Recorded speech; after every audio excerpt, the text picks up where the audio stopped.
মধ্যপ্রাচ্য আজ টালমাটাল। একসাথে 3 দেশ থেকে বৃষ্টির মতো ক্ষেপণাস্ত্র ছোড়া হয়েছে ইসরায়েলের দিকে।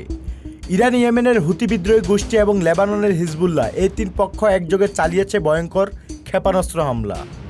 ইরান ইসরায়েলের বিভিন্ন স্থানে 150টিরও বেশি ব্যালিস্টিক ক্ষেপণাস্ত্র ও শতাধিক ড্রোন ছোড়ে। এতে অন্তত আহত হন 22 জন।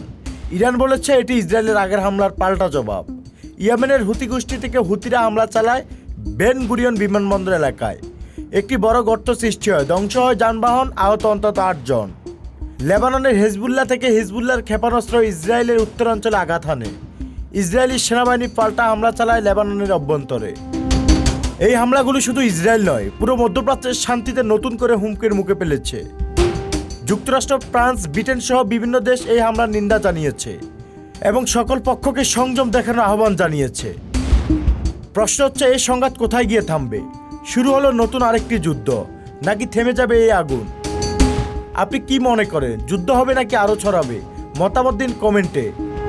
আরও আপডেট পেতে চোখ রাখুন সবার কথার ইউটিউব চ্যানেল এবং কি ফেসবুক চ্যানেলে। মাইনুল ইসলাম, সবার কথা।